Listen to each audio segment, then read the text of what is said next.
Hello, j'espère que vous allez bien. Bienvenue dans cette nouvelle vidéo. Aujourd'hui, je partage avec vous quelques astuces pour pouvoir gérer la janviose. C'est quoi la janviose? La janviose, en fait, c'est le fait que le mois de janvier soit un mois compliqué parce que généralement, dans les fêtes, on dépense beaucoup.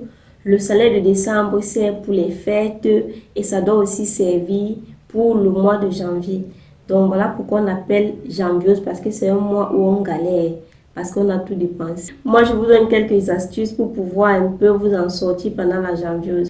En fait, j'étais en train de faire mon budget du mois de janvier. Nous sommes le 31. Je suis allée faire le retrait. J'ai profité de la sieste des enfants pour me concentrer et faire le budget de janvier 2025, essayer de départager. Vous savez, c'est vrai que la fête c'est demain, le 1er janvier c'est demain, mais il ne faut pas perdre de vue que janvier là, il faut organiser. La personne qui me dit que les fêtes n'ont pas un impact sur son janvier, je vais juste dire que c'est une personne très bien organisée qui a su anticiper pour les fêtes et qui a su rester dans son budget de fête. Parce que parfois, tu peux anticiper, tu cotises de l'argent pour les fêtes, mais après, tu as des imprévus, tu as des invités en plus, tu dois donner à boire à plus de personnes ou alors l'argent de poche à plusieurs personnes. Et ça fait que ton mois de janvier est un peu un genre. Bref, c'est ce qui nous arrive. Donc, après avoir essayé de départager mes charges fixes, les dettes, réunions, épargne, tontine, les charges variables, ce qui me reste pour le repas, donc alimentation, entretien, courses, 5 feuilles. Il me reste 5 feuilles.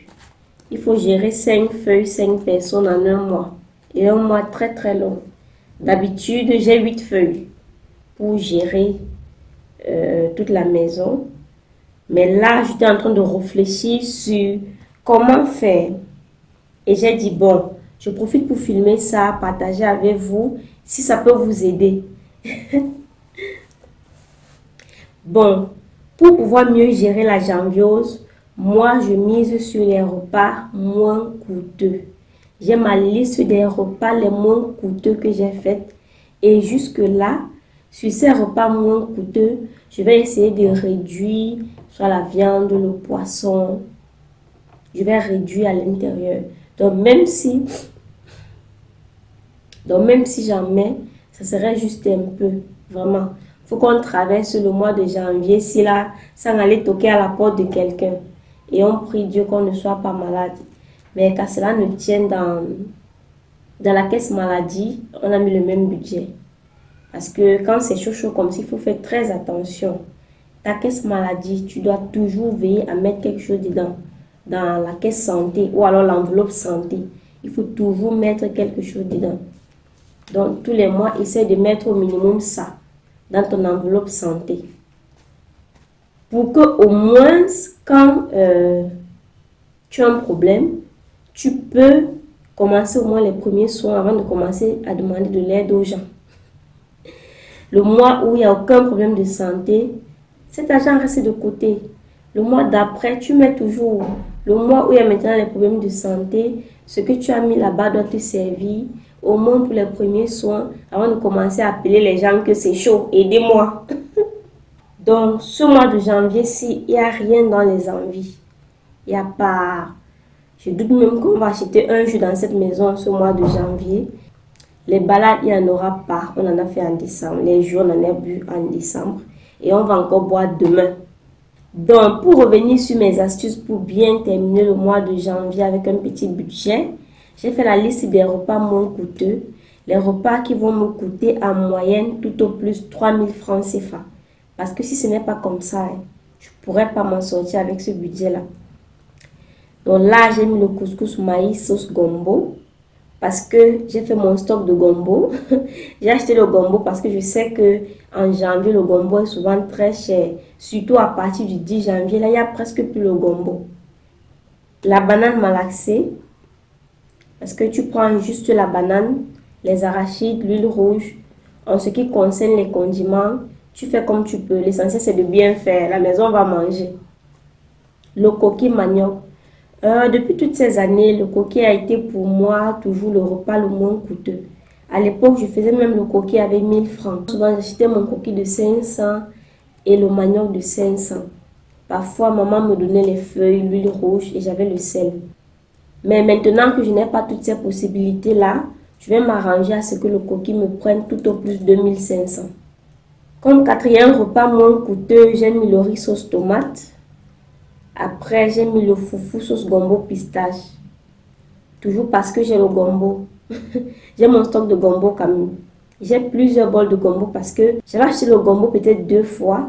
Que j'ai écrasé tout ça, j'ai mis au congélateur dans les bols. Je vais juste sortir et faire mes sauces. Et si cette semaine encore, le gombo est moins cher au marché, je vais acheter. Après, il y a le concave. Le concave aussi n'est pas très cher. Hein. Maïs, haricots, on met les épices, on fait avec les crevettes, ça passe. Les pommes sautées ou pommes pilées, ça va dépendre. Ici, ça va coûter un peu cher parce que actuellement le seau de pomme est à 3000. Les petits montants économisés sur les autres là, ça va permettre de faire ceci. J'ai dit que tous les repas ils doivent coûter en moyenne 3000 francs.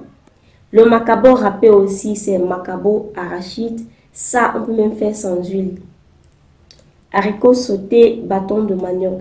Donc voilà les repas autour desquels je vais un peu tourner durant ce mois de janvier. Là, c'est vraiment la liste des repas moins coûteux et aussi des repas que nous mangeons bien. Parce qu'il n'est pas question seulement de choisir des repas moins coûteux. Il faut choisir ce que vous mangez. Si vous prenez un truc moins coûteux que vous ne mangez pas, vous allez vous retrouver en train de mettre ça dans la poubelle et c'est des billets claqués dans la poubelle. Donc, faites attention.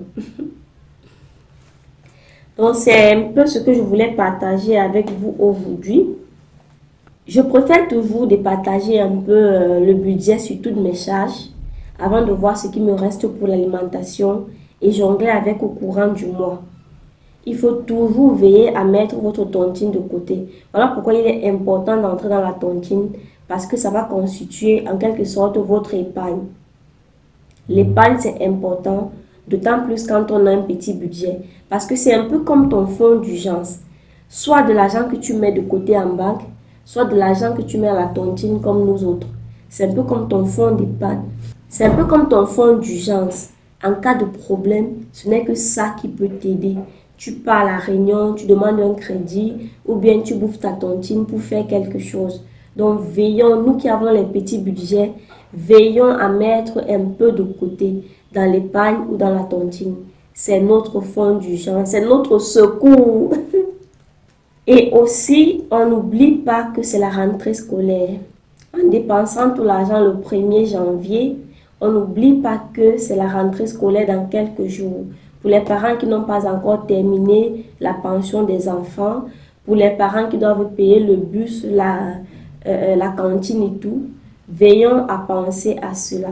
Donc, je vous encourage à bien gérer votre budget. Je vous encourage à bien gérer votre budget, que la fête ne vienne pas vous faire oublier qu'après, il y a des responsabilités. Fait-on en sachant que janvier est long. Je vous ai dit que j'avais vu une publication où un gars disait que janvier est long, janvier a 3 mois. Il y a d'abord janvier, janvier pro, puis janvier pro max. Janvier pro max commence à partir du 20-22 là. 20-22 jusqu'au 31 et au 25 pour certains. C'est comme si c'était un mois entier. C'est des jours de galère souvent. Donc faisons attention. Cette vidéo, c'est pour vous motiver à prendre en main votre budget, à mieux gérer votre argent pour 2025. Si en 2024, on s'est un peu perdu, il faut qu'en 2025, on tienne haut la main la gestion de notre budget. C'est vraiment très, très important. Moi, souvent, je me perds dans les imprévus. Il y a des imprévus qui arrivent là, c'est ça qui gâte souvent tout mon mois. Je me perds souvent dans les imprévus, vraiment. Les problèmes là qui surgissent, c'est là-bas où je me perds. S'il n'y avait pas des imprévus et des problèmes qui surgissent vraiment, moi je dirais que je peux avoir la médaille de la gestion du budget. Mais les imprévus, Seigneur, les imprévus, Seigneur, aie pitié. Aïe. Alors je vous souhaite une très bonne année 2025. Vraiment, entrons dans 2025 étant frais. Les ressentiments, les colères, les rancœurs, les jalousies, les problèmes, essayons de les laisser en 2024 et avançons dans la paix. Que notre paix soit imperturbable en 2025.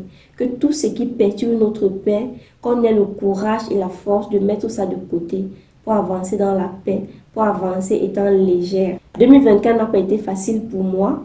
Il y a quand même eu beaucoup de maladies. Il y en a où je vous ai parlé. Il y a d'autres que je n'ai pas voulu partager avec vous parce que on essaye de gérer nos problèmes un peu de manière pro. On n'expose pas tout. Ça n'a pas été facile, mais je rends grâce à Dieu parce que toutes les difficultés ont été traversées avec Dieu. Je bénis le nom de l'Éternel parce que je suis restée accrochée à lui. Que tous nos problèmes ne nous fassent pas oublier Dieu. Vraiment, restons accrochés à Dieu. Ce n'est que lui qui peut nous sauver, ce n'est que lui qui peut nous aider dans toutes ces difficultés. On ne maîtrise rien. On ne sait même pas ce qui va se passer dans les heures qui suivent. Faisons pour nous et laissons le reste à Dieu. Quand on a notre petit budget comme ça, on essaie de départager. On mange en sachant qu'il y a demain quand même. Et on laisse le reste à Dieu. Bonne année à vous mes copines. Bonne année mes mamans. Bonne année mes soeurs. Bonne année mes cousines. Vraiment que Dieu nous garde. Qu'il nous accorde la santé pour 2025. Et la réalisation de nos projets, vraiment. Je sais que chacun a ses projets, voilà. Que Dieu nous accorde de les réaliser. Bonne année chez vous!